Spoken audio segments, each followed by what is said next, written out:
नमस्कार दोस्तों। आगाज योर जर्नी पर आप सबों का स्वागत है। मैं हूं दिवाकर झा, आपका दोस्त। दोस्तों, एसएससी सीजीएल 2024 का जो रिजल्ट आया है, उसमें जो कल आंसर की जो है वो भी रिलीज कर दिया गया है। उसी मुद्दे पर बात करने के लिए हम लोग जो है आज हाजिर हुए हैं। और हमारे जो चीफ गेस्ट हैं आज के, वो हैं एडवोकेट सीएम झा सर, और शुभम कुमार जी हैं, और प्रभाकर झा जो हैं एडवोकेट पटना हाई कोर्ट के। ये तीन गेस्ट हैं हमारे पास। और इसके साथ में जो भी बच्चे जुड़े हैं, अंश हैं, वैभव सिंह है। तो सबको जो भी पूछना है वो एक एक करके पूछेंगे। मैं थोड़ा सा ब्रीफ कर देता हूं कि आज का जो इशू है वो क्या है। इशू ये है। सबसे पहले मैं वेलकम कर देता हूं प्रभाकर जी, आपका स्वागत है हमारे चैनल पे। सीएम झा सर और जो चीफ गेस्ट है हमारे तीनों तीनों के लिए एक बार जोरदार क्लैप हम लोग कर सकते हैं। बहुत बहुत धन्यवाद आप सभी लोगों का दोस्तों। बुलाने के लिए। Thank you so much. नमस्ते डॉक्टर। नमस्ते जी, नमस्ते। चलिए, तो हम लोग आज का जो टॉपिक है उस पर बात कर लेते हैं। टॉपिक ये वन है। सेकंड, मैं ये इंटरप्ट करूंगा। शुभम जुड़ गए हो क्या? शुभम कुमार के नाम से एक है आईडी। जी सर, मैं जुड़ा हुआ हूँ अभी। हाँ, मैं बस खाना तो खा रहा हूँ सर, लाइन पर हूँ। मैं शुभम के बारे में बता दूं। शुभम एनआईटी पटना से पास आउट है। और शुभम मेरे स्कूल से भी जूनियर रहा है। और यहाँ पे मेरे ऑफिस का बैकबोन यही है। मेरा जो भी रिसर्च होता है शुभम ही करता है। साथ ही साथ ये प्रिपरेशन भी यूपीएससी की कर रहा। और एक इंटरेस्टिंग फैक्ट ये है कि शुभम पटना हाई कोर्ट में पार्टी इन पर्सन सबसे बड़े एडवोकेट को हराया है जब ये स्टूडेंट हुआ करता था। At that point of time I had only assisted him. और अभी ये सुप्रीम कोर्ट में भी पार्टी इन पर्सन लड़ रहा है एनआईटी पटना के अगेंस्ट में। तो मेरा जितना भी रिसर्च होता है, चाहे आरटीआई से रिलेटेड हो या जो भी रिट होता है, रिसर्च मेरा शुभम ही करता है। इसलिए हमने शुभम से रिक्वेस्ट किया कि अपना टाइम मैनेज करके वो आप लोगों से सुने और आप लोगों को जो भी क्वेरी होगा वो आपको गाइड करेगा, क्योंकि वो आपके जगह पे ही खड़ा है। ठीक है, चलिए बिल्कुल। कंटिन्यू कीजिए सर। चलिए शुभम जी, बहुत बहुत स्वागत है आपका हमारे चैनल पे। Thank you sir, thank you भैया। मैं जुड़ा हूँ और अभी अभी मैं लाइन पर ही हूँ। जब तक जितने सवाल होंगे मैं आपका जवाब दूंगा। थोड़ी देर के लिए मैं मार्केट में निकलूंगा, तो मैं तब तक लाइन ही पर हूँ। चलेगा नो, चलेगा। मैं फटाफट आज का जो टॉपिक है वो बता देता हूं कि एसएससी सीजीएल 2024 में जो सीजीएल एग्जाम होता है उसमें दो पार्ट होता है, एक टीयर वन और टीयर टू। टीयर वन में जो है उसमें जो नंबर आते हैं उसका फाइनल रिजल्ट में नंबर ऐड नहीं होता है। टीयर वन वाला जो केस है उसमें भी कोर्ट को दखलंदाजी करना पड़ा था इसी एसएससी सीजीएल 2024 में, जिसको कि बाद में कोर्ट ने जो आदेश दिया उसको एसएससी ने मान लिया था। जो 11,000 के आसपास बच्चे को एग्जाम नहीं देना, मतलब एडमिट कार्ड नहीं आया था, उनको एडमिट कार्ड दिला दिया गया। तो पहले स्टेज में ऑलरेडी कोर्ट जो है इंटरवीन कर चुका है। सेकेंड स्टेज में क्या होता है कि जब एग्जाम हुआ तो एग्जाम 2 दिन होता है। एक है 18 जनवरी और एक है 20 जनवरी। 18 जनवरी वाले शिफ्ट के दिन में क्या इंसिडेंट होता है, दूसरा पार्ट है। आप तीनों ध्यान से समझिएगा जो हमारे चीफ गेस्ट हैं। 18 तारीख वाले शिफ्ट में क्या होता है कि जो टाइपिंग, जो कि क्वालिफाइंग है, टाइपिंग वाले केस में एसएससी ने क्या किया, जो 2000 की डिप्रेशन होना चाहिए 15 मिनट में टाइप करने के लिए, वो तकरीबन 6000, 7000, 8000 तक चला गया। जिसके कारण टाइपिंग एग्जाम जो है उसको रद्द करना पड़ा, जो एग्जाम हुआ था। क्योंकि वो फाइंड आउट ही नहीं कर सकते किसने कितना टाइप किया। टाइप किए जा रहे हैं बच्चे, और पैराग्राफ जो है वो खत्म ही नहीं हो रहा है 15 मिनट में। इसके कारण क्या हुआ, जब हो हंगामा हुआ तो एसएससी ने जो है तो तुरंत जो है इसको नया डेट अनाउंस कर दिया, जो कि 18 जनवरी के बाद का डेट था 30 जनवरी का। तो 30 जनवरी को दोबारा टाइपिंग हुआ उन बच्चों का जिनका 18 तारीख को एग्जाम हुआ था। दूसरा शिफ्ट जो था वो था 20 तारीख को। अब यहां पर क्या लफड़ा हुआ है कि 18 तारीख का जो सेट था वो टफ था, बच्चों का जो ये हिसाब किताब है। 20 तारीख के शिफ्ट में जो है जो क्वेश्चन आए थे वो कंपेरेटिवली इजी था। तो अब यहां पर यह कयास लगाया जा रहा था कि जिसका टफ है 18 तारीख वाला, उसका नॉर्मलाइजेशन के कारण नंबर बढ़ेगा। लेकिन यहां पर कैच क्या हो गया कि जो टाइपिंग होना चाहिए 18 को, वो रद्द करके हो गया 30 तारीख को। जो बच्चे रिटन एग्जाम दिए थे उनको यह समझ में आ रहा है कि मेरा रिजल्ट तो नहीं होने वाला है, जो बॉटम में आने वाले थे उन 20-22 हजार लोग जो है, जो बच्चे थे जिन्होंने 30 तारीख को टाइपिंग के एग्जाम में अपियर ही नहीं हुआ। अब यहां पर देखिए लफड़ा क्या हुआ। वो अगर नहीं हुआ तो ऑब्वियस है, जब नॉर्मलाइजेशन का प्रोसेस चालू होगा तो 18 तारीख में बॉटम वाले लड़के छट गए। बॉटम वाले लड़के छट गए तो जो नॉर्मलाइजेशन होना चाहिए 18 तारीख को, वो नॉर्मलाइजेशन पे इफेक्ट बहुत बड़ा देखने को मिलता है। ये हो गया। इसके बाद जब एग्जाम खत्म होता है 18 और 20 का, तो पता चला कि बहुत सारे क्वेश्चन जो है एसएससी ने गलत कर दिए। फिर कल जो रिलीज हुआ है आंसर की, उसमें समझ में आ रहा है कि 18 तारीख के एग्जाम में, जिसमें टोटल क्वेश्चन जो है वो है 130, 130 एग्जाम होता है, 130 क्वेश्चन का, 130 क्वेश्चन का पेपर होता है। उसमें 9 क्वेश्चन एसएससी ने जो है घोषणा की है कल कि इसका जो है कुछ ना कुछ टेक्निकल एरर था, टाइपोग्राफिकल एरर था, इसलिए हम इस 9 क्वेश्चन का जो नंबर है वो सबको समान रूप से हम दे दिए। ये हो गया 18 तारीख। 20 तारीख में एसएससी ने क्या बोला कि जितने 10 क्वेश्चन है जो गलत है, उस 10 क्वेश्चन को हम सबको समान रूप से नंबर दे दिए। अब यहां पर क्या समझना है कि 130 क्वेश्चन में 10 क्वेश्चन में उलटफेर, मतलब एक क्वेश्चन जो है वो 3 नंबर का होता है, तो 10 या 30 नंबर। जिसने अटेम्प्ट किया होगा अगर गलत हुआ होगा तो उसके 10 नंबर कम हुए होंगे, तो 10 नंबर और उसका बढ़ा होगा। मतलब जब वो पोस्ट प्रेफरेंस भर रहा था। हाँ, एक चीज और, अब एसएससी ने एक और गलती क्या करी है कि जब ये नंबर, मतलब जो फाइनल आंसर की होता है वो कल जारी किया है, जबकि जो पोस्ट प्रेफरेंस है वो बहुत पहले ही जारी कर दिया था, जिसमें कि वो 9 और 10 वाला गेम नहीं बताया कि हमने 9 क्वेश्चन का नंबर सबको दे दिया, 10 क्वेश्चन के नंबर सबको दे दिए। अब बच्चे जो मेरे पास आए पोस्ट प्रेफरेंस से, जो मेरी बात हुई है बच्चों की, उन लोगों का हम लोगों ने कैसे पोस्ट प्रेफरेंस किया, जो पुराना आंसर की था। अब समझिए, पुराने आंसर की के मुताबिक पूरा गेम पलट जाएगा, क्योंकि किसी बच्चे का 40 नंबर बढ़ जाएगा, किसी बच्चे का 40 नंबर कम हो जाएगा, इसीलिए इतना मेस पड़ा हुआ है। ये है इंसिडेंट अभी तक का जो हिसाब किताब है। जी। इस पर सीएम झा सर का मैं पहले बाइट ले लेता हूं कि इसमें और क्या कर सकते हैं। जी सर। नमस्कार जी आप सभी लोगों का।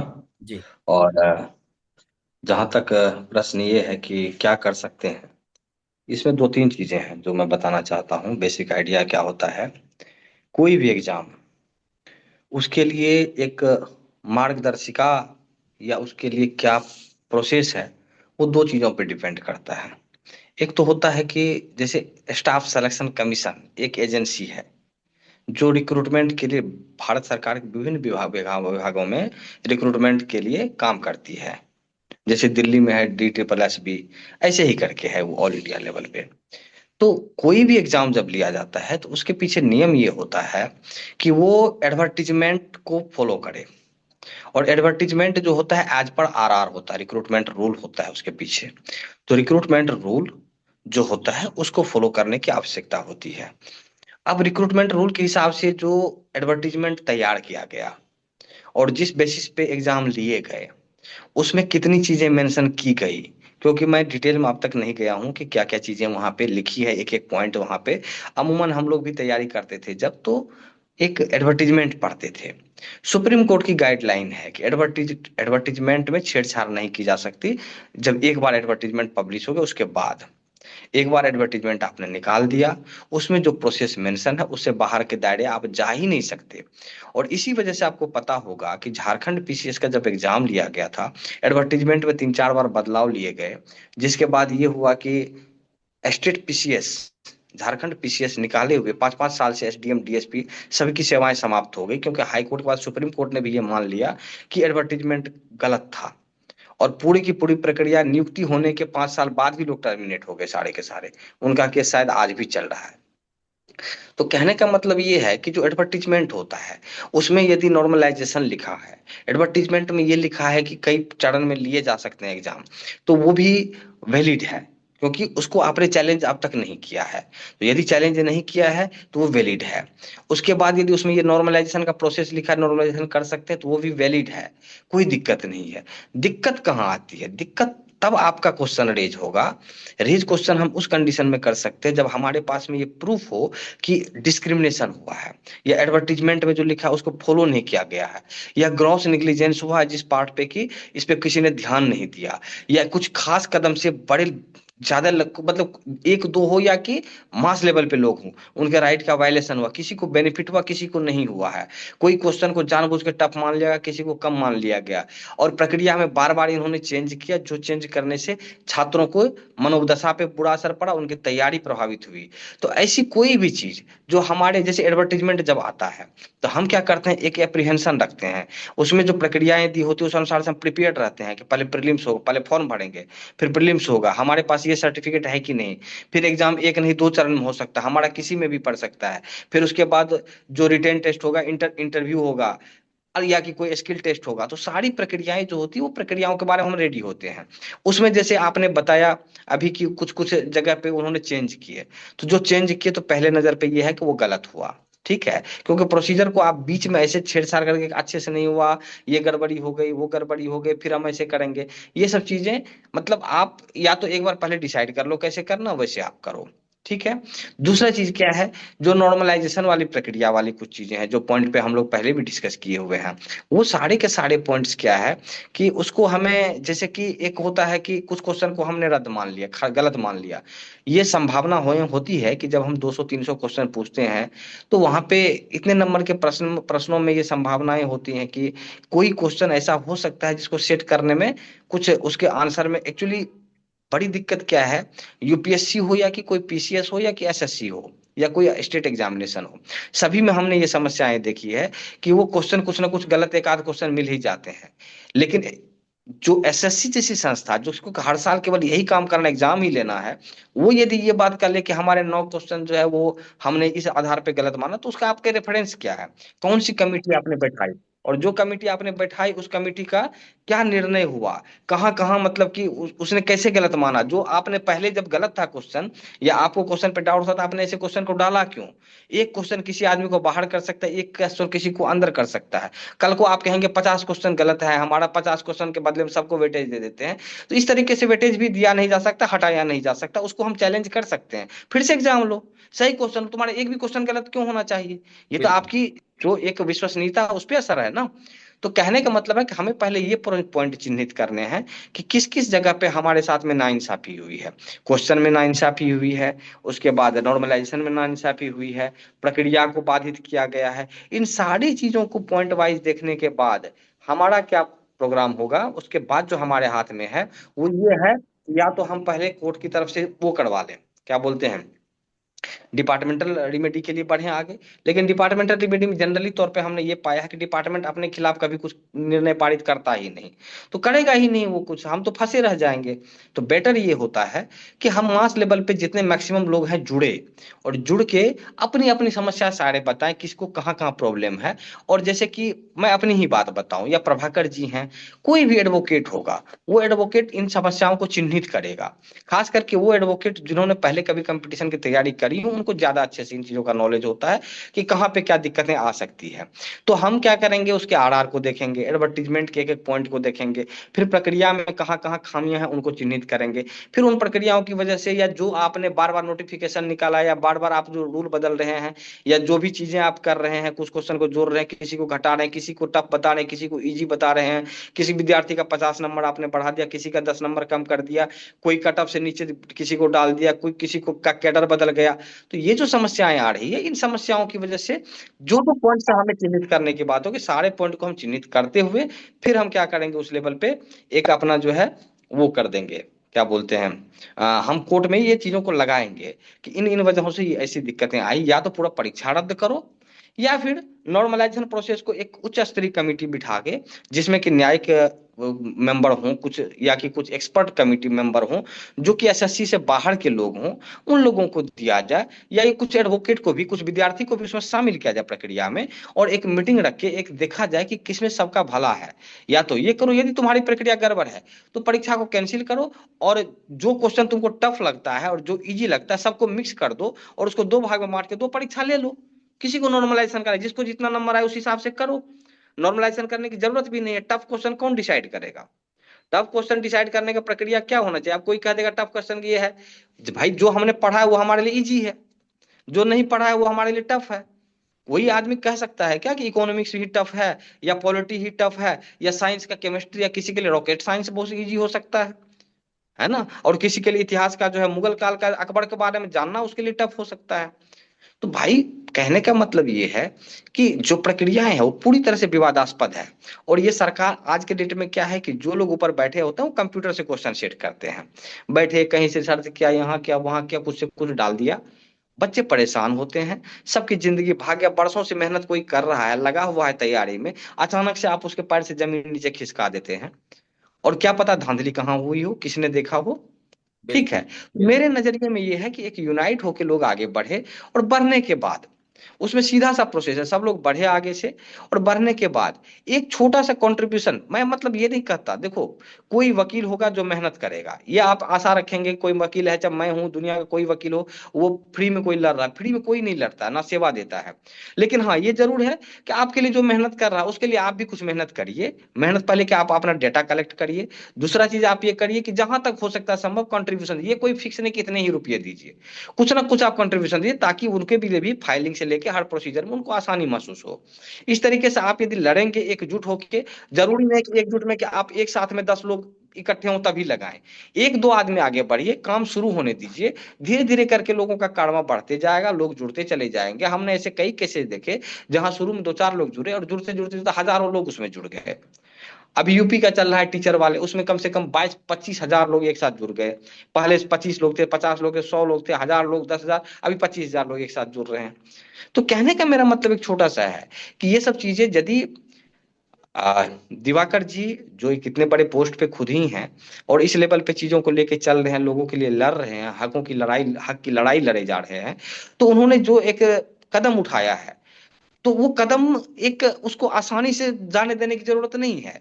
हमें हो सकता है कि आज मुझे कम ही लोग सुन पा रहे हों जो हमारे साथ जुड़े हों, लेकिन जो लोग सुन रहे हैं वो 10 लोगों को समझा सकते हैं इन चीजों को, कि देखो अपने हक की लड़ाई लड़ो। यदि संविधान ने तुम्हें शक्ति दी है कि आर्टिकल 32 में सुप्रीम कोर्ट जा सकते हो, 226 में हाई कोर्ट जा सकते हो, तो जाओ, जरूर जाओ, अपने हक के लिए लड़ो। और कहीं पे भी यदि कुछ भी रूल का वायलेशन हुआ है, नियमों का उल्लंघन हुआ है, जरूरी नहीं है कि एक नियम, उस नियम को कई सारी चीजें होती हैं, फंडामेंटल राइट के साथ कई सारे राइट्स जुड़े होते हैं, कई सारे लीगल राइट्स जुड़े होते हैं। सारी चीजों की यदि कहीं पे भी आपको लगता है आपके साथ नाइंसाफी हुई, आप आवाज उठाएं। और आवाज उठाने में सोचे नहीं कि कल को ये होगा, कुछ लोग बोल देंगे ब्लैक लिस्ट कर देगा कोई, कुछ फालतू अफवाहें फैलती रहती हैं, उन चीजों पे नहीं जाना है। अपने अधिकारों को पहचानिए, आगे बढ़िए। और किसी को दुनिया में जो एडवोकेट आपको अच्छा लगे उनको पकड़ें, और पकड़ के उनको कहें कि सर आप आगे बढ़िए, हम आपके साथ में हैं। और आगे बढ़ेंगे तो निश्चित रूप से रास्ता निकलेगा, और आप जीतेंगे भी, 100% जीतेंगे। लेकिन बिना लड़े यदि आप हार मान लेते हैं, तब तो आपको कुछ मिलना ऐसे भी जीवन में संभव नहीं है। छोटी छोटी चीजें हैं। आज हो सकता है कि कोई योग्य व्यक्ति जो जाने के लिए योग्य हो और वो बाहर बैठा हुआ है, उनके साथ क्या बीत रही होगी। तो कहने का बहुत मेरा सारे मतलब एक ही चीज है, सर, लड़े बहुत सर। सारे बच्चों का फोन आया जिनका लास्ट अटेम्प्ट था। अब बताइए, हम्म। लास्ट अटेम्प्ट था, उनका 40 नंबर कम हो गया। तो जो हम्म। 4 साल से तैयारी कर रहा था, अब वो करेगा क्या? उसके पास कोई सही। ऑप्शन नहीं है। तो अगर नाइंसाफी हुई है तो जरूर कुछ ना कुछ जो है रास्ता निकलना चाहिए। प्रभाकर जी नहीं, मैं आप। मैं अभी थोड़ा सा विराम लूंगा, क्योंकि एक छोटा सा मेरे पास में, मैं कुछ अर्जेंसी में फंसा हुआ हूँ, ठीक है। जी जी जी। कुछ अर्जेंट फोन बराबर बज रहे हैं। ठीक है बहुत भाई। अच्छा लगा आप सभी लोग। अभी प्रभाकर जी एक योग्य व्यक्ति हैं, हाँ अनुभवी हैं और प्रभाकर जी अच्छे सर। एडवोकेट हैं, जी। और मेरे छोटे भाई हैं। तो मैं निश्चित रूप से चाहूंगा कि वो अब ठीक है। बाकी का इनलाइटमेंट करेंगे। जी और सर। कोई भी जरूरत होगी तो मैं निश्चित रूप से हमेशा आप सबके लिए तत्पर हूँ, जुड़ा हुआ हूँ। कभी कोई आवश्यकता लगे, कभी कुछ पूछना हो, जानना हो, आप कभी भी हमसे बेहिचक आप मेरा नंबर ले सकते हैं और कांटेक्ट कर सकते हैं। कोर्ट टाइम में हो सकता है मैं फोन ना उठा, लेकिन मैं उठा के जरूर बात करूंगा और रिप्लाई दूंगा, चाहे ग्रुप पे हो, डायरेक्ट हो। ठीक है सर। बहुत बहुत धन्यवाद, आपने थैंक इतने यू। अच्छे मंच पे हमें बोलने का अवसर दिया। फिर थैंक हम यू। आएंगे आपके साथ। धन्यवाद। Thank you sir. Thank you sir. मैं थैंक क्या यू सर? Very much. जी प्रभाकर जी, आपकी राय जो है, जब मैंने 4-5 पॉइंट बताया है उस पर क्या है, क्या कहना है? क्या हम लोग लड़ाई लड़ सकते हैं? लड़ेंगे तो कौन से पॉइंट जो है वैलिड है? मैंने सुना झा सर को, काफी सारे पॉइंट उन्होंने रेज ऑलरेडी किया है कि, और उन्होंने जो भी बात रेज किया वो है जनरलाइजेशन में कि आखिर करना चाहिए या नहीं करना चाहिए, क्या इश्यू जो आपने ऑलरेडी रेज किया हुआ है। तो मैं चाहूंगा कि शुभम इसमें पहले अपना कंट्रीब्यूशन तुम दे दो, क्योंकि हमने शाम में शुभम से लगभग हाफ एन आवर बात करी थी, जब आपने बोला कि जूम पे मीटिंग करना है। तो बहुत सारी बातें हम लोगों ने डिस्कस भी किया था कि कौन कौन सा एरिया है, क्या क्या कवर करने हैं। एक बार शुभम से सुन लेते हैं, और शुभम से सुनने से फायदा ये होगा कि जो भी बच्चे जुड़े हुए हैं वो अपने आप को लिंक कर पाएंगे, ठीक है। है ना, कि उनको शुभम भी जी। पॉसिबिलिटी है। शुभम, एक बार अपना तुम कंक्लूड करो, फिर बच्चों का क्वेश्चन लेंगे, फिर लास्ट में मैं वाइंड अप कर दूंगा सारा चीज को, जो जी ज्यादा अच्छा हो सबों के लिए। ठीक है, शुभम ठीक है। कंटिन्यू करो। थैंक यू भैया। हाँ, क्योंकि सीएम सर ने अभी इतनी सारी बातें जो बताई थी एसएससी के रिगार्डिंग, वो सारे जो रिक्रूटमेंट रूल्स रिगार्डिंग, और जो भी प्रोविजंस होते हैं, जो भी इंफॉर्मेशन ब्रॉच होती है, जो पब्लिक वाले ही होती है, इसके उसी के अकॉर्डिंग एग्जामिनेशन होने होते हैं। पर नॉर्मलाइजेशन जो है हिडन जो है अब स्कैंडल बन चुका है आज, जिसके तहत एलिजिबल स्टूडेंट्स को एलिजिबल कर दिया जाता है या क्वालिफाई कर दिया जाता है। और इससे पहले भी टीसीएस के सेंटर जिसमें एसएससी कई बार एग्जाम लेती है, और ऑलमोस्ट टीसीएस ही बिडर होती है इसकी एसएससी की, या खुद की भी हो, तो उसमें कई जगह सेंटर पे, पूर्णिया के सेंटर में बिहार में 10 बच्चे पकड़ाए थे उस तरीके से। एसएससी को अगर आप आरटीआई भी करेंगे तो कई डाटा वो देने में सफल रहेंगी। जैसे अगर आप शिफ्ट वाइज और सेंटर वाइज अगर डाटा जैसे नीट में कलेक्ट करवाया गया था तो सुप्रीम कोर्ट के इंटरवेंशन पर, आप अगर वैसे कलेक्ट करवाएं तो वो ज़्यादा बेटर है। और क्योंकि कई सारे ऐसे कैंडिडेट इसमें एलिजिबल होते हैं, मैंने लिस्ट एक बार चेक किया था टायर 1 में भी, तो उसमें ये है कि 800 1000 बच्चे ऐसे स्टूडेंट्स हैं जिसका एज जो है उस लिमिट को क्रॉस कर चुका है, फिर भी वो पेपर टायर 2 के लिए एलिजिबल है।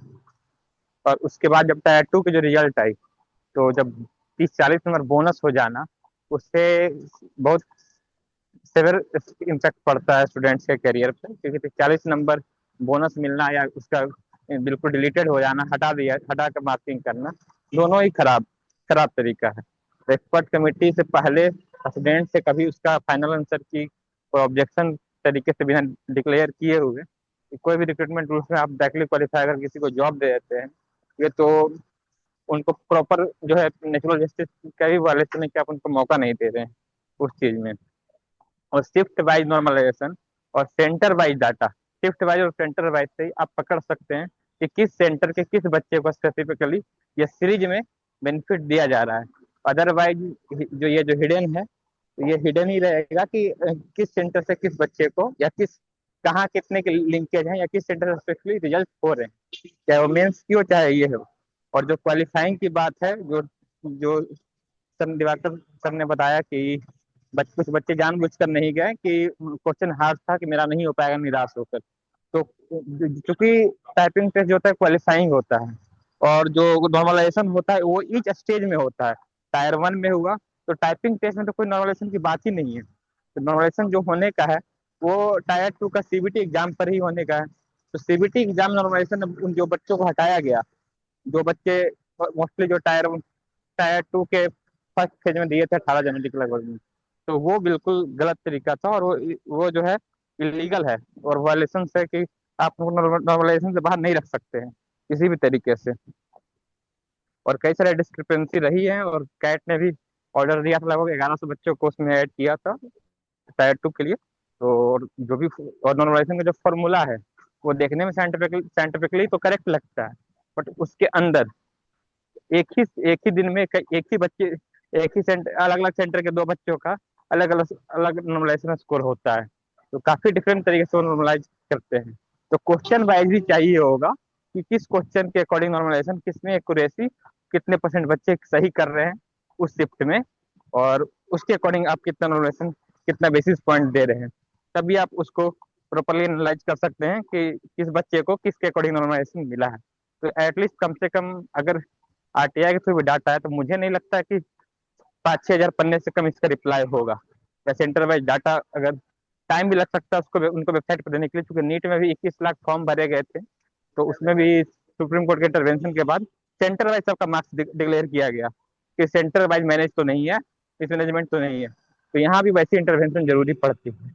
और चूंकि ये सीबीटी एग्जाम है, तो ये बहुत और इजी है कि स्टूडेंट्स के जो लॉग होते हैं कि आपने कब किस किस बटन पे क्लिक किया, कौन सा आपका उस ऑप्शन आपने प्रिफर्ड किया है, कितने बच्चों ने प्रिफर्ड किया है, कितना टाइम लगा, एवरेज टाइमिंग उसको उस क्वेश्चन को सॉल्व करने में, वो सारे कुछ एसएससी के पास पहले से है। तो वो डाटा एसएससी को डिक्लेयर करनी पड़ेगी, ये डिस्क्लोज करनी पड़ेगी, तभी कुछ पॉसिबिलिटी बनती है कि आप इस केस में इसको क्वेश करवा सकते हैं इस रिजल्ट्स को, और रिफ्रेश एग्जामिनेशन के लिए मूव कर सकते हैं।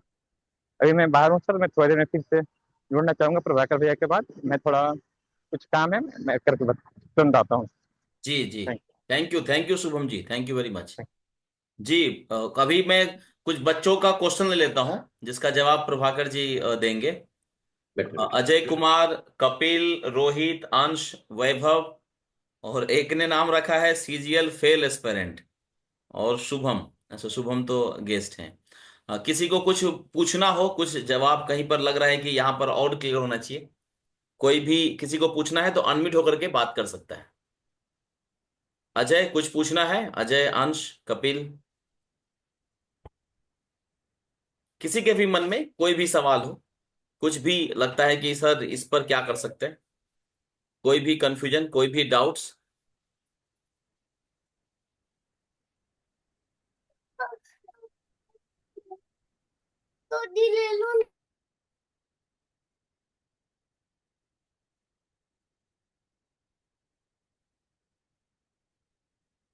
चलिए मैं ही तो थोड़ा सा कंटिन्यू कर देता हूँ अभी कि जो, कंक्लूड कर लेते हैं हम लोग जी। हाँ, जो भी जो दिन में भी मैंने चैट देखा था बच्चों का, तो एक्चुअली बच्चे गलत भी नहीं है, या यूं कहिए कि पता भी नहीं, इंफॉर्मेशन नहीं है उनके पास। तो कुछ लोग क्या किए, आपस में ही लड़ना शुरू कर दिए। तो ये नहीं होनी चाहिए। आप पहले यह समझिए कि क्या समस्या आपके लिए है, तो आप लड़िए। ये मत कीजिए कि मेरी समस्या है तुम्हारी नहीं है, तुम्हारी समस्या है मेरी नहीं है। कोई जमींदारी प्रथा नहीं है कि किसी को गेन हो रहा था किसी को लॉस हो रहा है। ये सब चलता रहेगा, ये सब इश्यू को लेकर नहीं चलना है। तो एक तो बच्चे वो हैं जिनको कुछ पता नहीं चल पा रहा है आखिर हुआ क्या है, वो अपने स्कोर को लेकर एनालिसिस कर रहे हैं। जो अभी शुभम से मेरी बात हुई थी शाम में, और शुभम ने अभी रेज किया नॉर्मलाइजेशन को लेके, जो बात झा सर थोड़ा बहुत बताए, डेप्थ में नहीं जा पाए। शुभम इसलिए इस लेवल पे एनालिसिस कर पा रहा है क्योंकि वो खुद एक आईटीएन स्टूडेंट के बराबर का मात्रा रखता है।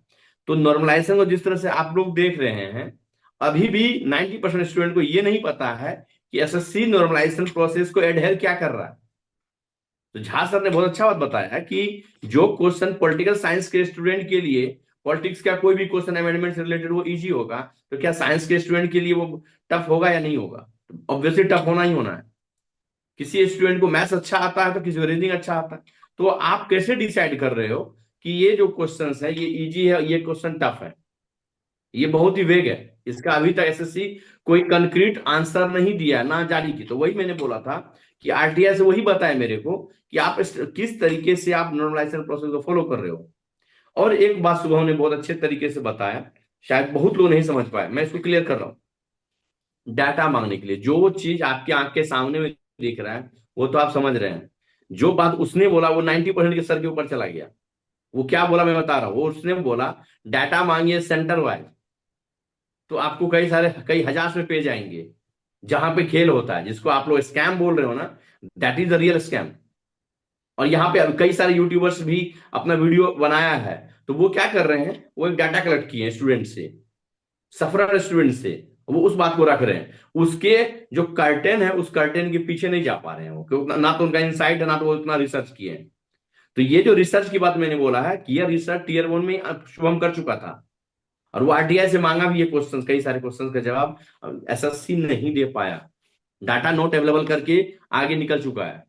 समझ रहे हैं? तो नॉर्मलाइजेशन तो आरटीआई से मांगना ही चाहिए, चाहे आप आज मांगे, कल मांगे, या जब भी मांगा हो। नहीं तो ये हर साल जो ये नॉर्मलाइजेशन जो है ना, this is also the strategy to conduct या to make its scam successful. अपने स्कैम को सक्सेसफुल करने के लिए एसएससी नॉर्मलाइजेशन का यूज करती है, और कुछ नहीं करती है। जानबूझ के 2 शिफ्ट 3 शिफ्ट में कर रहे हैं ये। ऑल ओवर इंडिया आप एग्जाम लेते हो, क्या मेंस का एग्जाम आप ऑल ओवर इंडिया नहीं कंडक्ट करा सकते हैं 1 शिफ्ट में? तो ये कहीं ना कहीं नॉर्मलाइजेशन उसका एक स्ट्रेटजी है जिसको वो यूज करता है। तो नॉर्मलाइजेशन प्रोसेस को जिस तरह से आप लोग समझ रहे हैं, आप एक बार पूछ के देखिए एसएससी से, वो जवाब नहीं देगी आपको, नहीं तो वो खुद फंस जाएगी। तो यहाँ पे वही बात मैं बोल रहा हूँ जो डे फर्स्ट में बोल रहा हूँ, आरटीआई इसका ब्रह्मास्त्र है। और हर बच्चे को क्या है ना, कि आपके रैपिड फायर खेलने का आप लोग का आदत है कि वन डे खेले एग्जाम तुरंत चाहिए। सेम चीज होता है कि हमें कोर्ट में गए परसों ही हमें वर्डिक्ट आ जाए, जो बियॉन्ड इमेजिनेशन है। इवन याद कीजिएगा जो बच्चे, उसमें तो काफी बच्चे होंगे, कि 2016 की घटना क्या हुई थी, 1 से 1.5 साल बाद क्वेश्चन जो मेंस है उसको कैंसिल किया था एसएससी ने, वो भी कोर्ट के इंटरवेंशन के बाद हुआ था। आप यदि यह सोचेंगे कि मेरा ये साल बर्बाद हुआ, मेरा लास्ट अटेम्प्ट है, तो फिर क्या होगा? तो सिंपल सा बात ये सोचिए, फिर नेक्स्ट जनरेशन का क्या होगा? सस्टेनेबिलिटी बारे में कौन सोच रहा है? तो आपको अपना रिलीफ चाहिए तो इसको मुहिम बनाइए। यूपी का एग्जाम्पल झा सर ने बहुत अच्छा एग्जाम्पल दिया था। चले थे मात्र 25 स्टूडेंट, आज वो 25,000 का कारवा बन चुका है। यदि यह इस लेवल पे आप लोग तैयार हैं तो ठीक है, नहीं तो पंचायत करने के लिए हजारों अभी ग्रुप बन चुका है। बनाइए, आप लोग दिन भर जो पार्टी बदलते रहिए, तुम्हारा लॉस हो जाएगा, तुम्हारा गेन हो जाएगा, उस ग्रुप में ये हो रहा है, ये सब कुछ नहीं है, जस्ट आप अपना टाइम वेस्ट कर रहे हैं। इससे अच्छा एमसीक्यू बना लीजिए, वो आपको ज्यादा लाभ करेगा। अब आते हैं पॉइंट वाइज, जो हमने बोला था नॉर्मलाइजेशन का जो स्कैम है उसको समझने के लिए आरटीएम उसी से पूछना होगा आपको। दूसरा है पोस्ट प्रेफरेंस, जो मुझे लगा कि काफी इंपॉर्टेंट है। आप ये समझिए कि जब ओल्ड आंसर की आपने जारी किया, उस ओल्ड आंसर की पे बच्चों ने क्या क्या पोस्ट प्रेफरेंस भरा। अब यदि आपने जो फाइनल लिस्ट बनाया रिजल्ट का, वो लिस्ट को सोचिए और फाइनल आंसर की को देखिए, कितना ज्यादा वेरिएशन है। दैट मीन जो बंदा ओल्ड आंसर की पे जो डिजर्व करता था वो तो कहीं नहीं आज, है ना। तो क्या आपने जो पोस्ट प्रेफरेंस दिया, क्या वो रिलीवेंट था? वो जस्ट एक आई वॉज था। इसको आपको पेटिशन में लाना होगा कि व्हाट इज द पर्पस या ऑब्जेक्टिव बिहाइंड पोस्ट प्रेफरेंस। यदि आपने पोस्ट प्रेफरेंस दिया तो हम किस तरह से अपना डिसाइड करेंगे, मुझे सेंट्रल एक्साइज कस्टम में जाना है, या मुझे प्रिवेंटिव में जाना है, या मुझे आईटीआर में जाना है, इनकम टैक्स में जाना है, ठीक है। तो वो तो हमारा ओल्ड आंसर की का बेस है। यदि वह बेस ही आपने खींच लिया तो मेरा पोस्ट प्रेफरेंस कहाँ रहा? कहीं नहीं रहा। तो वह क्या हुआ? वह भी आपके साथ कहीं ना कहीं एक खेल खेल था जो खेल लिया वो। अब उसके बाद टॉपिक जो बहुत इंपॉर्टेंट है वो है 9 क्वेश्चंस का। आप एक बता रहे हैं कि मेरा इतना क्वेश्चंस जो है रॉन्ग है, आपको शर्म भी नहीं आ रही है, आप एक्सपर्ट डी बना रखे हैं और आप खुद आगे बोलते हैं मेरा 9 क्वेश्चन रॉन्ग है। आप ऐसा नहीं कि कोई आउटसोर्स किया गया आपको क्वेश्चन सेट करने के लिए। एसएससी एक स्पेसिफिक बॉडी है, ऑटोनोमस बॉडी है, जो सिर्फ और सिर्फ ये एग्जाम कंडक्ट कराती है। आपका जो कमिटी है, या तो कमिटी आपका बकवास है, कमेटी का मेंबर है जो वो इनकेपेबल है, फर्स्ट थिंग, या सेकेंड थिंग आप जानबूझ के ये खेल किए हैं। 40-40 नंबर, मैं खुद आपके सामने एक एडवोकेट बैठा हूं, 10 साल पहले मैं भी स्टूडेंट था, एस्पिरेंट था। एक नंबर का महत्व क्या वो मैं जानता हूं। मेरा 20 क्वेश्चन एक नंबर पे रुका हुआ है। और लकीली मैं यहाँ पे कहूँ, यदि असफल हुआ तभी मैं आप लोगों से इंटरेक्ट कर पा रहा हूँ या एसएससी के खेल को समझ पा रहा हूँ। तो यदि एक नंबर का जो स्टूडेंट था, जो एक नंबर का लूजर था, वो आपके सामने आज एडवोकेट बन के खड़ा है, तो आप इमेजिन कीजिए मेरे से कितने लोग वहां कर, कितने लोग सक्सेसफुल हो पाएंगे, इसकी गारंटी नहीं है। तो ये जो 9 क्वेश्चन का खेल है, यह भी एक स्कैम का पार्ट है। तो यदि आप एक्सेप्ट एडमिट कर रहे हैं कि 9 क्वेश्चन सही है, तो आपको यह पूछना चाहिए कि आप क्या डिजर्व करता है क्या ये एग्जाम ही कैंसिल होना चाहिए, इवन इस आधार पर भी कैंसिल हो जानी चाहिए थी। फिर टाइपिंग इश्यूज आपने सर ने बताया कि कई बच्चे तो टाइपिंग देने ही नहीं गए। तो फिर वहां पे बात आती है कि जब सारा चीज आपका आया है, फाइनल आंसर की आप लाते हैं कब? रिजल्ट के बाद। तो फाइनल आंसर की क्या था वो? बस एक आप हमको बेवकूफ बना रहे हैं। फाइनल आंसर लो भाई, फाइनल आंसर की अब तुम सोचते रहो क्या क्या हमने किया है। फाइनल आंसर की आपको रियल से पहले लाना चाहिए था। इवन टाइपिंग से ये सब जो सारा खेल किया आपने, इन सारे खेल को आपके पास दो प्रेफरेंस है, या तो आप पंचायत कीजिए आपस में, ग्रुप ग्रुप खेलते रहिए, या नहीं तो अब आप रेज कीजिए कि आपके टाइप के कितने बच्चे जो मुहिम में शामिल होना चाहते हैं, विदाउट इवन थिंकिंग कि वो लूजर है, वो गेन किया है, वो क्या किया है, कौन क्या किया, उससे फर्क नहीं पड़ता है। फर्क इससे पड़ता है कि क्या सही हुआ या क्या गलत हुआ। यदि आपको लगता है कि हाँ इस गलत और सही में हम खुद विक्टिम बने, समाज विक्टिम बनाए, सोसाइटी विक्टिम बनाए, you must come forward without even thinking कि क्या होगा नहीं होगा। और आप अपना उस जो है रेट फाइल कराइए, और उसको मजबूती लाने के लिए जितने लोगों को जोड़ सकते हैं उसको जोड़िए। यदि आपको एंट्रीम रिलीफ मिल जाता है, स्टे लग जाता है, किसी को ज्वाइनिंग लेटर नहीं मिलता है तब तक के लिए, जब तक डिस्पोजल ऑफ द पिटीशन, यदि यह रिलीफ मिल जाता है आपको 1 से 2 हेयरिंग में, तो आप ब्लेस्ड हैं। यदि नहीं आता है तो समझिए कि बहुत बड़े लेवल पे खेल चल चुका है, और यह खेल कहीं ना कहीं ऊपर के लोग खेल रहे हैं। उसके बाद तो कहानी कहीं के नहीं रह जाएगी। वही बात है, 2024 का कहानी आया, फिर 2025 भी कहानी इतिहास बन जाएगा, और हमारे ऐसे लोगों को कहा जाएगा अरे आया वकील ठग के चला गया। मैं आपको एक प्लेटफॉर्म पे बता रहा हूं कि आपको प्रोस एंड कॉन्स पे सोचना पड़ेगा, फैक्ट को एनालाइज करना होगा, खुद सोचना होगा whether we should come forward और नॉट। यदि मुझे जाना चाहिए तो आप फाइट कीजिए। कुछ बच्चे आके, बहुत सारे ऐसे भी एडवोकेट हैं जो आपको राइट को प्रोटेक्ट करेंगे नॉमिनल फी पे। यदि उनको नॉमिनल फी भी देते तो आगे रेज कीजिए। जिनको भी, झा सर ने भी बोला, जो भी आपको अच्छा लगता है, जो आपके इशू को समझ रहा है, उनको एंगेज कीजिए और रीड फाइल कीजिए। और रीड फाइल होनी चाहिए। हमारे ऐसे स्टूडेंट जो डिजर्व करते हैं वैसे लोगों को पोस्ट मिलनी चाहिए, और इसको आंदोलन बनना चाहिए, ये मैं भी मानता हूं। तो इसी के साथ जो है मैं अपना सारे इसको कंक्लूड कर रहा हूं, और झा सर से संपर्क बनाए रखिए आप लोग, यदि अच्छा, रिक्वायरमेंट रहेगा। यहाँ पर कुछ बच्चों का क्वेश्चन आया है कि सर हाँ, सीजीएल 24 का री एग्जाम का चांस है क्या? देखिए 2024 पे का जो स्टेज है वो स्टेज देखना होगा कि कहाँ तक क्या स्थिति है। अभी तो ये स्थिति है कि 2024 में कोई बात ही नहीं कर रहा है। 2024 पटना में नहीं था कोई केस। हाँ, प्री का केस मैंने फाइल किया हुआ है। एडमिशन के बाद काउंटर अभी तक नहीं दिया एसएससी, ये फैक्ट है। पटना नहीं, हाईकोर्ट का जो जो ये मैटर हम लोग चला रहे हैं ना, इसी के बारे में बोला जा रहा है कि बोला जा इसमें रहा है। री एग्जाम के लिए हम लोग जा सकते हैं क्या कोर्ट? इसमें इस जो अभी हो रहा है, यदि जी। ये सब बात जो हम लोगों ने डिस्कस किया है, 1 2 3 4, जो हम लोगों ने एटलीस्ट 4 इश्यूज रेज किए हैं, यदि यह 4 इश्यूज प्रूव्ड होता है, तो आप खुद बताएं जज बन के कि आपको क्या लगता है। री एग्जाम तो होना ही चाहिए। 9 9 क्वेश्चन का खेल हुआ है, 40 नंबर का स्कैम हुआ है, तो री एग्जाम क्यों ना हो? एसएससी खुद आके डिफेंड करे, बिल्कुल। है ना। ये सब चीज तो उसके काउंटर पे डिपेंड करेगा कि आपके रिट पिटीशन में इन सारे पहलुओं को यदि मेंशन करता है तो वो काउंटर तो देगा। अगले आदमी को भी तो नेचुरल जस्टिस का राइट है, राइट टू डिफेंड इटसेल्फ। तो एसएससी का काउंटर आएगा, फिर आपके रिज्वाइंडर में वो होगा। रिज्वाइंडर के बाद केस पे एक्सटेंसिव जो है डिटेल में जो है डिस्कशन होंगे, क्या होना चाहिए क्या नहीं होना चाहिए, इससे मास स्टूडेंट सफर किए हैं कि नहीं किए हैं। यदि यह इश्यू आएगा तो डेफिनेटली होगा, और 2016 का भी कहानी रिपीट हो सकता है, कोई बड़ी बात नहीं है और होनी भी चाहिए। राहुल सिंह लिखे हैं कि सर वो दोनों क्वेश्चन रीजनिंग वाले 18 के चेंज करके एसएससी रिवाइज रिजल्ट दे सकती है क्या, क्योंकि वो दोनों गलत है सर फाइनल आंसर की। मतलब जो फाइनल आंसर की 9 क्वेश्चन को चेंज किया इसने, उसमें दरअसल 2 क्वेश्चन जो है वो सही था, उसको गलत कर दिया। सही नहीं, मेरा एक यहाँ समझिए, वो जो 2 क्वेश्चन जो सही था, क्या एसएससी के प्रीवियस ईयर में सही था? हाँ, एसएससी ने पहले आप सही आंसर समझिए, किया, बाद में सेम। जब बच्चों ने उसको ये कर दिया, क्लेम किया 100 रुपए, यहाँ पर रूल है कि हर एक क्वेश्चन के लिए आप 100 रुपए दीजिए एसएससी को। तो अब एक बच्चा एक क्वेश्चन के लिए 100 रुपए देगा, 9 क्वेश्चन देगा, के लिए 900 रुपए दिया है एक एक बच्चा। तो जब एक एक बच्चा दिया है। ज्यादा बच्चा अप्लाई कर देता है किसी एक क्वेश्चन के ऊपर, तो एसएससी उसी क्वेश्चन को चेंज कर देती है, क्योंकि बच्चा ज्यादा अप्लाई एसएससी कर दिया, इसका मतलब यही सच है। एसएससी यहाँ दुकान बना रखा है। इमेजिन, सबसे पहला क्वेश्चन आप पूछिए एसएससी से आरटीआई में, टोटल कितने बच्चे पार्टिसिपेट किए मेंस में, और टोटल कितने क्वेश्चंस पे ऑब्जेक्शंस आए।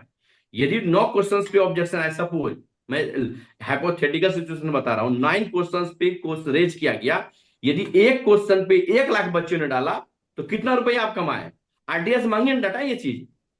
तो क्या कर रखा है एसएससी? एसएससी कमाई का धंधा बना रखा है, करोड़ों का कमाई कर रहा है वो सिर्फ और सिर्फ ऑब्जेक्शन रेज करके। यह एक खुद एफटीआईएल का इश्यू है, पब्लिक इंटरेस्ट लिटिगेशन, इस पे खुद जानी चाहिए। आप आरटीआई से मांगिए कि आपके कितने क्वेश्चंस पे ऑब्जेक्शंस आए और कितने क्वेश्चंस पे कितने ऑब्जेक्शंस आए, और उसको बताइए आपको कितना रुपया कमाया, आपने क्या किया उस पे। वो आप बिजनेस कर रखे हैं, इस पे तो पीआईएल जाना चाहिए। तो छोड़ दिए, तो जॉब का मसला ही नहीं है। ये मसला क्या है? ये मसला कमाई का है। ये भी एक अपने आप में एक स्कैम है। जो बच्चे हैंड टू माउथ स्थिति में है, वो 100 रुपए देता है इस उम्मीद से कि क्वेश्चन आपका सही होगा। अब आते हैं वो 2 क्वेश्चन पे जो आप बोल रहे हैं, ये 2 क्वेश्चन उन्होंने गलत माना, और फिर प्रीवियस ईयर में उसी 2 क्वेश्चन को उसने सही माना था। यही है ना, यदि मैं सही बोल रहा तो। नहीं, पहले जो आंसर की दिया था उसमें वो हम्म 2 क्वेश्चन सही था। दोबारा जो कल फाइनल आंसर की दिया है उसमें उसको भी चेंज कर दिया, जो ऑलरेडी सही था। दो ऑलरेडी सही था। आप देखिए, ये 2 क्वेश्चन आप ये कीजिए जो हमने पीएमसीएस के बच्चों को किया था। जो अभी 2 रीट मैंने पीएमसीएस के डॉक्टर्स को लास्ट सेमेस्टर में फेल कर दिया, पर थोड़ा सा नीचे से हट के बता रहा हूं। अभी जो कल परसों ही एडमिशन पे हुआ, उन बच्चों का 2 क्वेश्चंस को क्या किया, हमने एमसीआई को भेजा, मेडिकल काउंसिल जो ये इंडिया का है, उसको हमने उसके 4 5 यूनिवर्सिटी को भेजा, इवन एम्स को भी भेजा। कहीं से कोई जवाब नहीं आया। तो हमने बच्चों को बोला, रिमाइंड करो ये 2 क्वेश्चन क्या आर्वर्ड यूनिवर्सिटी पहले पूछा था क्या प्रीवियस ईयर में? बोला हाँ सर, 2021 से पूछा था। हमने कहा ये ऐसा करो, उस क्वेश्चन को मांगो आरटीआई से और पूछो कि आपका आंसर क्या था।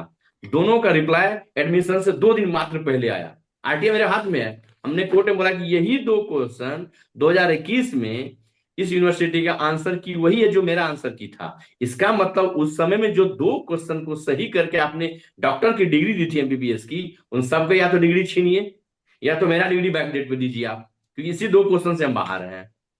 तो अब ओके। देखते हैं वो क्या लेके आता है। तो यहाँ पे वो फंसा या नहीं फंसा आरटीआई से? जबकि हमने कब रिट पिटीशन फाइल किया था? हमने रिट पिटीशन दिसंबर में फाइल किया था। यही सब क्वेश्चंस को हमने बोला था उस दिन, फर्स्ट दिन, कि पहले एनालाइज कीजिए कि क्वेरी क्या क्या है, आपका जो क्वेरी है क्या वो रीट के लायक है भी या नहीं। तो पहले क्वेश्चन ड्राफ्ट कीजिए, फिर शेयर कीजिए। और नॉर्मलाइजेशन में मैं अभी बता रहा हूं 90% बच्चों को कुछ नहीं पता है। यदि जो आप समझ रहे हैं, यदि वह प्रोसेस एसएससी एक्सेप्ट करती है ना, तो नॉर्मलाइजेशन प्रोसेस क्या है, वो डिस्क्रिमिनेटरी प्रोसेस है, वो प्रोसेस है ही नहीं नॉर्मलाइजेशन का। अभी शुभम बहुत अच्छे तरीके से बताया आपको कितने क्वेश्चंस को कितने लोगों ने अटेम्प्ट किया, कितने मिनट में सॉल्व किए, सब मैटर आता है नॉर्मलाइजेशन का। आप बताइए तो सही, हजारों पन्ना में इसका ये सिर्फ आरटीआई हो जाएगा। आज नहीं, कल नहीं, परसों नहीं, जब तक लोग इस एंगल पे वर्क नहीं करेंगे। जितने यूट्यूब्स के ये सोसाइटी के यूट्यूबर्स हैं, वो लोग अपने ग्रुप में वैसे लोगों को भी जोड़िए जिन बच्चों को इस रिसर्च किया है, कई आईआईटीएन से जो इसे वर्क कर चुका है। यही वजह है कि नीट के एग्जाम में आईआईटीएंस को हायर करके लोग साइबर क्राइम कराया है, बड़े लेवल पे इन्होंने सेटिंग करा। आज देखिए नीट का कंडीशन क्या हो गया। नीट आज सारे कोर्ट में रिट फाइल हो रखा है नीट के अगेंस्ट में। तो एसएससी पे तो हर साल की कहानी है।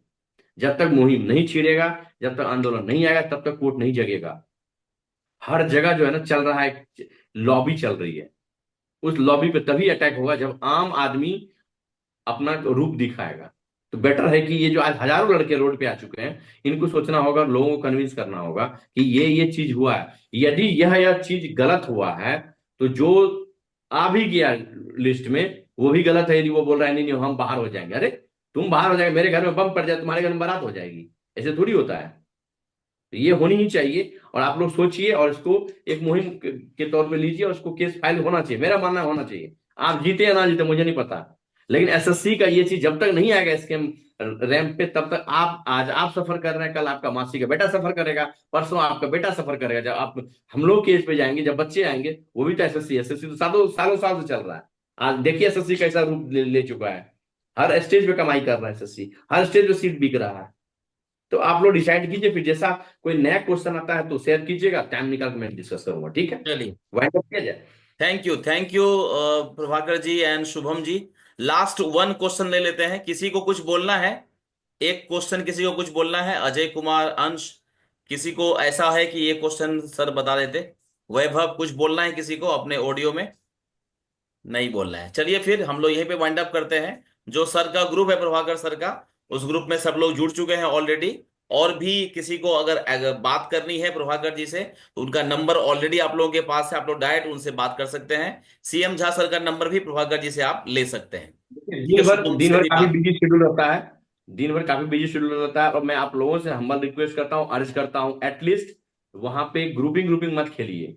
आप लोग अपने इश्यू को रेज कीजिए, क्योंकि यह जो मसला है, हेडिंग देखिए ग्रुप को रीड का करके मैंने बनाया हुआ है। इसका मतलब है पर्पज से मत भटकिए, क्योंकि 200 मैसेज रहेगा 4 बजे शाम में। मेरे पास वो स्किल नहीं है कि मैं 200 मैसेज को पढ़ूं, क्योंकि मेरा दिन भर कॉल आता है। इसलिए उससे क्या होगा, जो इशू रहेगा वो इशू मैं स्किप कर जाऊंगा। इशू इसलिए जो भी है ये हो जाएगा, आप लोग क्या बिल्कुल। करके मेरे से बात कर लीजिए, ठीक है। चलिए, थैंक यू वेरी मच, चलिए, thank you all the Prabhakar ji, best. Shubham ji, thank you very much. Thank you sir, good thank night, good night. Good night.